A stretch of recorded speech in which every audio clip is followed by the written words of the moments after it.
नमस्कार दोस्तों, स्वागत है आपका अपने YouTube चैनल में। और आज का हमारा टॉपिक बहुत महत्वपूर्ण होने वाला है, चोल वंश। इससे पहले हम कंप्लीट कर चुके हैं अपना पल्लव वंश, और ये हमारे दक्षिण भारत के वंश हैं जो हम लगातार पढ़ रहे हैं। क्लियर है? दक्षिण भारत के वंश हमारे प्राचीन भारत में बहुत महत्वपूर्ण है क्योंकि यहाँ से क्वेश्चन बनते हैं। सही है, तो शुरू कर लेते हैं चोल वंश के बारे में सामान्य जानकारी कि अगर पूछा जाए चोल वंश जो था हमारा, ये किसके सामंत था, तो याद रखना ये पल्लव वंश के अधीन थे या सामंत थे। क्लियर है इतना? अगर पूछा जाए चोलों का साम्राज्य कहाँ पर स्थापित था, तो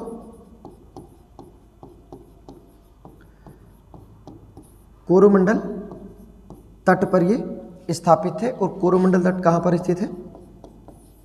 ये तमिलनाडु में स्थित है। और ये अपना सर्दियों में वर्षा के लिए ज़्यादा जाना जाता है। क्लियर? उससे अलग जो आपको याद रखना है कि अगर पूछा जाए चोलों की भाषा क्या थी, तो चोलों की भाषा तमिल थी। लेकिन अगर पूछा जाए चोल वंश की द्वितीय भाषा क्या थी, इनकी द्वितीय भाषा क्या थी? संस्कृत थी। इतनी चीज़ें क्लियर है? कहाँ स्थापित था, किसके सामंत थे, और जो इनकी भाषा थी।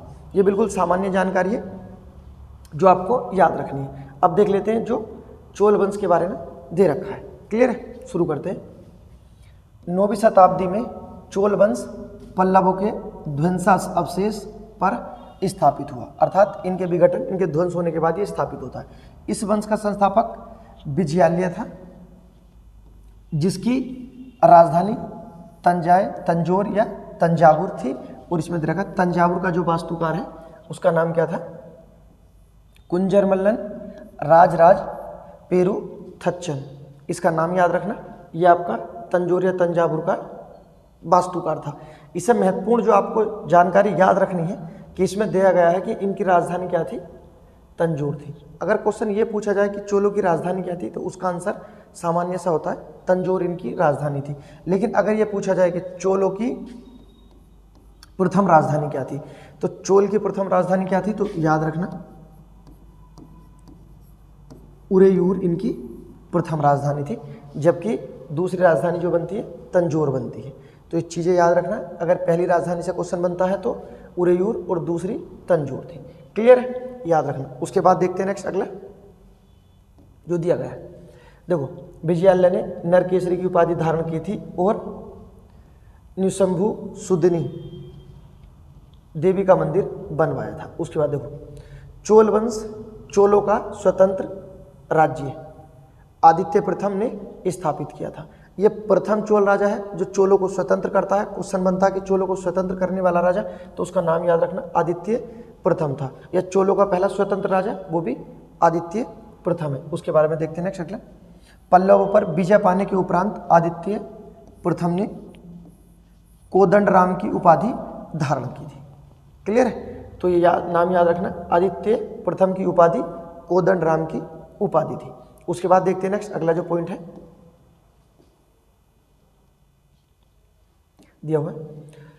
तकोलम के युद्ध में राष्ट्रकूट नरेश कृष्ण तृतीय ने चोल राजा परांतक प्रथम को पराजित किया था।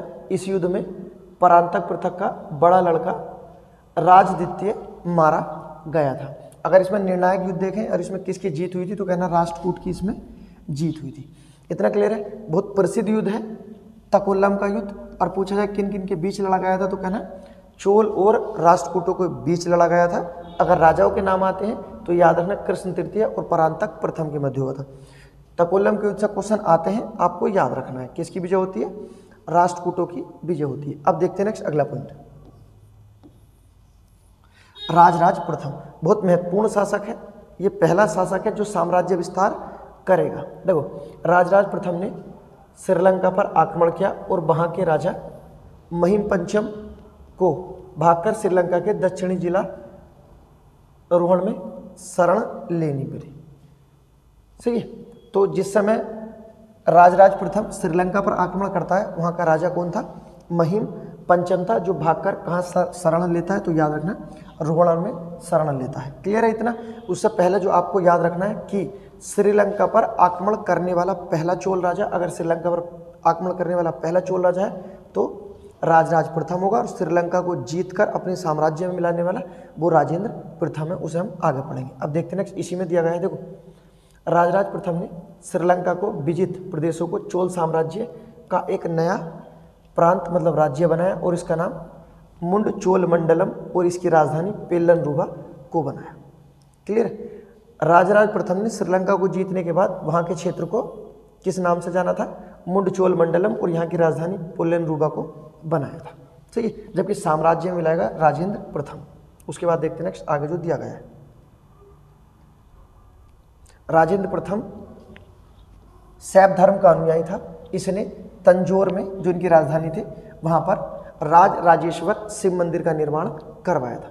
क्लियर है। उसके बाद देखते हैं नेक्स्ट अगला, चोल साम्राज्य का सर्वाधिक विस्तार राजेंद्र प्रथम के समय हुआ था। बहुत महत्वपूर्ण, चोलों का सबसे शक्तिशाली राजा राजेंद्र प्रथम। चोल वंश का सर्वाधिक जो विस्तार हुआ किसके समय हुआ? राजेंद्र प्रथम के समय। इसके समय चोल इंडोनेशिया, मलेशिया, सिंगापुर सब क्षेत्र पर अपना अधिकार कर लेते और श्रीलंका को तो पूरे श्रीलंका को जीत लेते। किसके समय?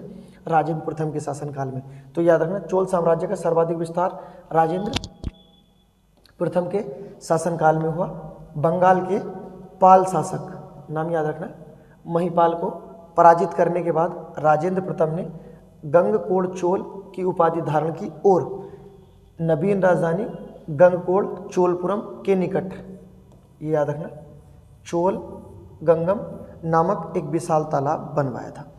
तो इससे क्या याद रखना है आपको कि ये जो तालाब है चोल गंगम जो तालाब है कहाँ पर स्थित है? कहना बंगाल की खाड़ी में, और बंगाल की खाड़ी को जीतने वाला पहला वंश है चोल वंश। क्लियर है। जब ये पश्चिम बंगाल को जीतने जाते हैं तो पूरी बंगाल की खाड़ी को जीत लेते हैं। कौन जीतते हैं बंगाल की खाड़ी को? चोल जीतते हैं। अगर बात कर लेते हैं कि बंगाल की खाड़ी का नाम क्या रखते हैं उस समय, तो ये याद रखना, कलिंग सागर बंगाल की खाड़ी का नाम है। और इसे नाम निर्धारित कौन करते? तो क्या है? चोलों द्वारा ये नाम निर्धारित किया जाता है। और यहीं पर चोल गंगम झील थी, किसके द्वारा बनेगी? राजेंद्र प्रथम द्वारा। किस कारण? क्योंकि ये पाल शासक महिपाल को पराजित कर देता है।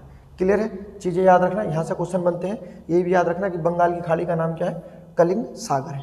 उसके बाद देखते हैं नेक्स्ट आगे जो पॉइंट दिया गया है, बहुत महत्वपूर्ण पॉइंट है। चोल भूमि दान करते हैं, अलग अलग प्रकार से हैं, इनके नाम देख लेते हैं क्या क्या नाम थे। अब देखो पहला जो पॉइंट दिया गया है, बेलन बगई गैर ब्राह्मण किसान स्वामी की भूमि होती थी। तो गैर ब्राह्मण किसान स्वामी की भूमि क्या कहती थी? कहना बेलन बगई। उसके बाद ब्रह्मदेव भूमि, ब्राह्मणों को उपहार में दी गई भूमि क्या थी? ब्रह्मदेव भूमि। उसके बाद साला भोग, कहना विद्यालयों को रख रखाव या विद्यालयों को दी जाने वाली भूमि। उसके बाद देवदान, मंदिर को उपहार में दी गई भूमि। दोनों याद रखना। देखो देवदान मंदिर को दी गई और ब्रह्मदेव ये ब्राह्मणों को उपहार में दी गई भूमि, दोनों भूमि पूछी जाती है, याद रखना। उसके बाद देखो पल्ली चंदनम जैन संस्थानों को दान दी गई भूमि। तो जैनों को दान में किसने भूमि दी है? तो कहना चोलों ने, और उस भूमि को बोलते क्या थे? तो याद रखना पल्ली चंदनम बोलते थे। नेक्स्ट उसके बाद जो नोट में पॉइंट दिया बहुत महत्वपूर्ण पॉइंट है, देखो नोट, गजनी का सुल्तान महमूद गजनवी राजेंद्र प्रथम के समकालीन था। जिस समय महमूद गजनवी आक्रमण करता उत्तर भारत पर, उस समय दक्षिण भारत का राजा कौन था? हमारा नाम याद रखना राजेंद्र प्रथम। बहुत महत्वपूर्ण पॉइंट है, आपको याद रखना है। इससे पहले जो हम पढ़ चुके हैं कि जब अगर ये आता कि अरबों का आक्रमण हुआ था, जब अरबों का आक्रमण हुआ था तो दक्षिण भारत में कौन सा वंश था? तो पल्लव वंश था, और पल्लव वंश का शासक कौन था? नरसिंह वर्मन द्वितीय था। लेकिन जब बात कर लेते तुर्की आक्रमण की महमूद गजनवी की, तो किसके समकालीन है? राजेंद्र प्रथम के। इसी तरह के क्वेश्चन बनते हैं। क्लियर है। अब क्वेश्चन को समझो और आप पढ़ो, क्लियर होता चला जाएगा, सब खत्म हो जाएगा। अब देखो नेक्स्ट आगे जो पॉइंट दिया गया है, ये राजेंद्र प्रथम के बारे में इतना ही दे रखा। राजेंद्र प्रथम के बारे में ज़्यादा दे नहीं रखा, लेकिन अगर आए कि किस चोल शासक ने आपका इंडोनेशिया को जीता था, पूरे इंडोनेशिया के, पूरे श्रीलंका को जीता था, तो उसका आंसर क्या होता है? राजेंद्र प्रथम। उसके बाद अब जो इसमें दिया गया है, इसमें राजेंद्र द्वितीय की बात हो रही है। क्लियर। अब देखते हैं, राजेंद्र द्वितीय ने प्रकेसरी की एवं वीर राजेंद्र ने केसरी राजकेसरी की उपाधियां धारण की थी। अब देखो यहाँ से एक चीज़ याद रखना, इससे एक और क्वेश्चन बनता है, आपको याद रखना है राजेंद्र द्वितीय से, राजेंद्र द्वितीय से जो क्वेश्चन बनता है आपको याद रखना है कि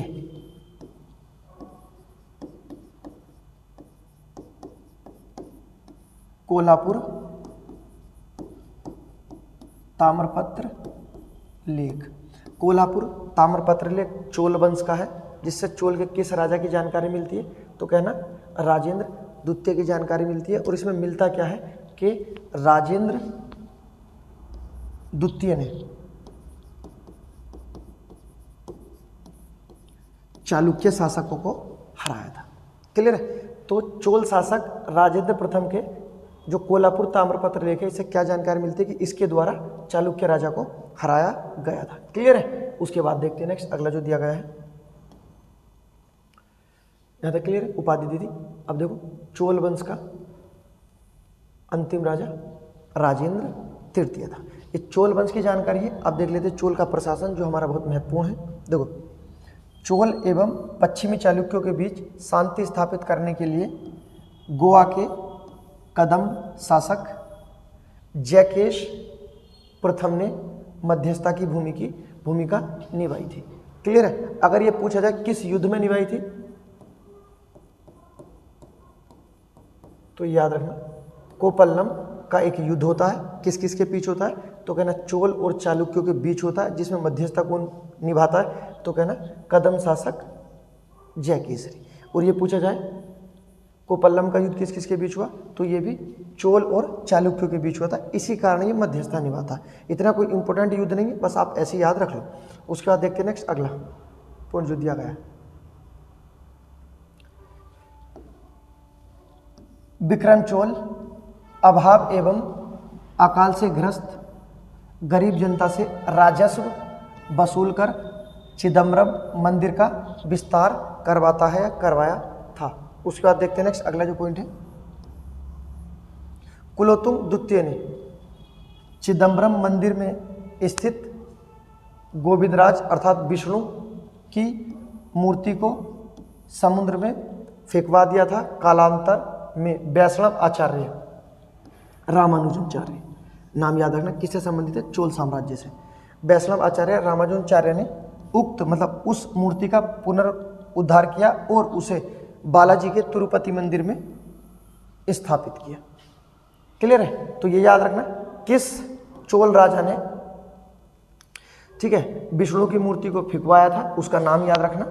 ठीक है, कुलोत्तुंग द्वितीय, और उसे पुनर्स्थापित जो कराया बालाजी के तिरुपति मंदिर में किनके द्वारा किया गया है, रामानुजाचार्य द्वारा किया गया है। उसके बाद देखते हैं नेक्स्ट आगे जो दिया गया है, चोल प्रशासन में भाग लेने वाले उच्च पदाधिकारियों को पेल्लन पेरुंदमन एवं निम्न श्रेणी के पदाधिकारी को सेरुदरन के नाम से जाना जाता था। क्लियर? आगे देखते हैं, लेखों में कुछ उच्च अधिकारियों को उड्डनकुट्टम कहा गया, जिसका अर्थ होता है सदा राजा के पास रहने वाले अधिकारी। ये जो नाम है क्योंकि तमिल भाषा में आपको याद रखने हैं। उसके बाद देखो नेक्स्ट आगे जो दिया गया है, देखो पूर्ण चोल साम्राज्य 6 मंडल अर्थात 6 प्रांतों में बटा हुआ था। उसके बाद देखते हैं मंडलम जो था कोट्टम में, और कोट्टम नाडु में, एवं नाडु कई कुर्मों में विभक्त था। ये इनके प्रशासन की इकाई है जिस आधार पर इनका प्रशासन बटा हुआ था। उसके बाद देखते हैं नेक्स्ट, नाडु की स्थानीय सभा को नाटूर एवं नगर की स्थानीय सभा को नगरतार के नाम से जाना जाता था। उसके बाद देखते हैं नेक्स्ट अगला जो जाति के बारे में दे रखा है, बिल्लाल जाति के धनी किसानों को केंद्रीय सरकार की देखरेख में नाडु के कामकाज में अच्छा खासा नियंत्रण हासिल था।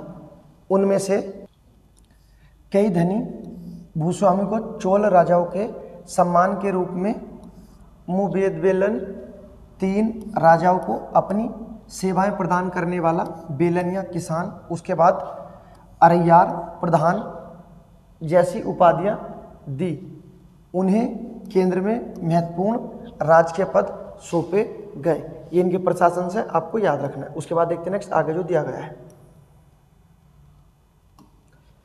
स्थानीय स्वशासन चोल किस लिए जाने जाते थे? तो याद रखना स्थानीय स्वशासन के लिए और अपनी नौसेना के लिए जाने जाते थे। स्थानीय स्वशासन चोल प्रशासन का मुख्य विशेषता थी, या स्थायी स्वशासन चोल प्रशासन की मुख्य विशेषता थी। क्लियर है? उसके बाद देखते हैं नेक्स्ट आगे जो दिया गया है। उर बहुत इंपॉर्टेंट है, आपको याद रखना है। सर्वसाधारण लोगों की एक समिति थी जिसका कार्य होता था सार्वजनिक कल्याण के लिए तालाब और बगीचों का निर्माण हेतु गांव की भूमि का अधिग्रहण करना।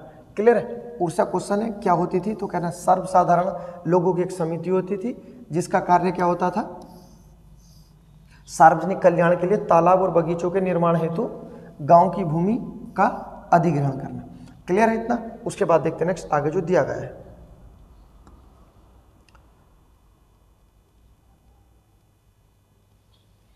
सभा या महासभा, यह मूलतः अग्रहारों और ब्राह्मण बस्तियों की सभा थी जिसके सदस्य को पेरू मक्कल कहा जाता था। यह सभा बरियम नाम की समिति के द्वारा अपने कार्य को संचालित करती थी।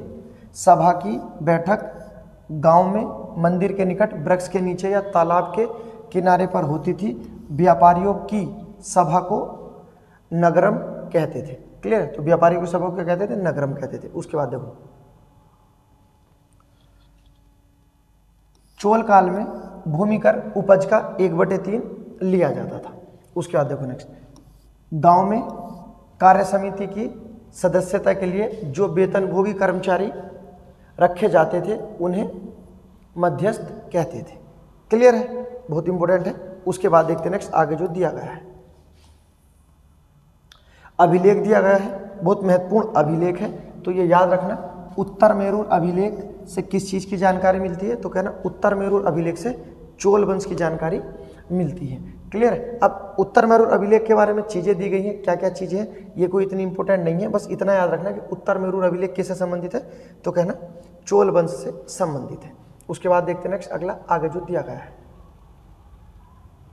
देखो जो दिया गया है, ब्राह्मणों को दी गई करमुक्त भूमि को चतुर्वेदी मंगलम एवं दान दी गई भूमि को ब्रह्मदेव कहते थे। ये हम पहले ही पढ़ चुके हैं जब भूमि के बारे में पढ़ रहे थे। उसके बाद देखते हैं नेक्स्ट अगला जगह है।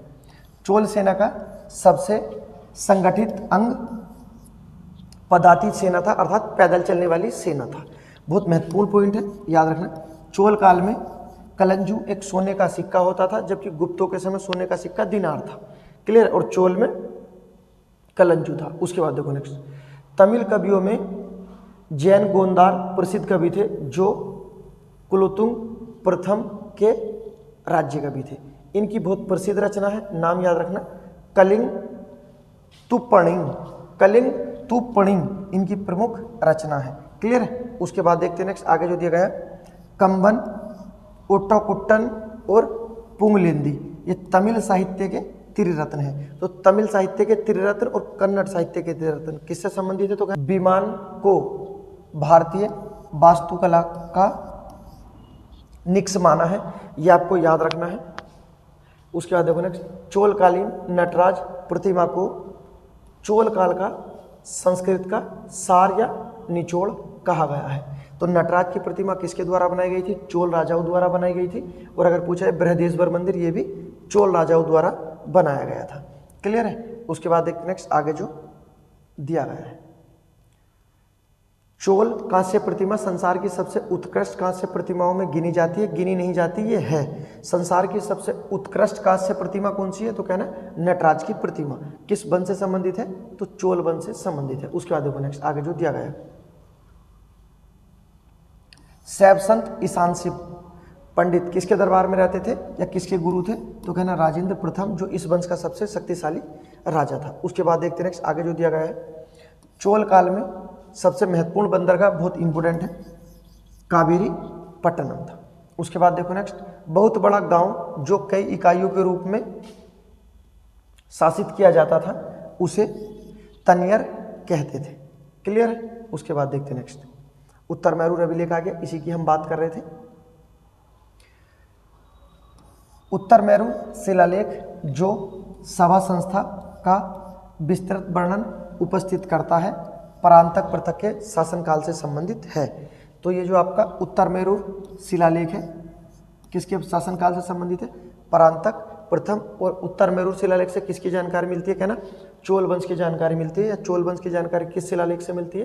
तो कहना उत्तर मेरू शिलालेख। अगर पूछा जाए कहाँ पर स्थित है, ये तमिलनाडु में स्थित है। उसके बाद देखते हैं नेक्स्ट, आगे जो दिया गया है, चोलों की राजधानी कालक्रम के अनुसार, देखो मैंने आपसे बताया था कि पहली राजधानी क्या होगी? उरेयूर, दूसरी तंजोर या तंजोर, उसके बाद गंगेकोंड, चोलपुरम और लास्ट में कांची। क्लियर है। तो राजधानियों का क्रम जो पहली वाली राजधानी एग्जाम में पूछी गई है। उसके बाद देखते हैं नेक्स्ट, आगे जो दिया गया है, चोलों की राजधानी का कालक्रम हो गया। देखो चोल काल में सड़कों की देखभाल के लिए बगान समिति कार्य करती थी। या चोल काल में सड़कों की देखभाल ये समिति करती थी। समिति का नाम याद रखना, बगान समिति। उसके बाद देखो चोल काल में आम वस्तुओं के आदान प्रदान का आधार धान था। अर्थात जब आदान प्रदान करते थे किस आधार पर करते थे? धान के आधार पर करते थे। उसके बाद देखते हैं नेक्स्ट, आगे जो दिया गया है, चोल काल के विशाल व्यापारी समूह, चोल काल के विशाल व्यापारी समूह निम्न थे। इसमें क्या थे? बलंजियार, नानादेशी एवं मणिग्रामन, इनके नाम थे। अब व्यापारियों के नाम याद रखना। उसके बाद देखते हैं नेक्स्ट, लास्ट में जो दिया गया है, विष्णु के उपासक जो होते थे उन्हें अलवार और शिव के उपासक को नैनार संत कहा गया। किसके समय? तो आएगा चोलों के समय। जबकि आए कि इनकी उत्पत्ति किसके समय हुई है? अलवार और नैयान की, तो कहना पल्लवों के समय। क्लियर है। ये हमारा चोल वंश था। इसके बाद पढ़ेंगे हम चालुक्य वंश। वीडियो पसंद आई तो सब्सक्राइब करो, लाइक करो।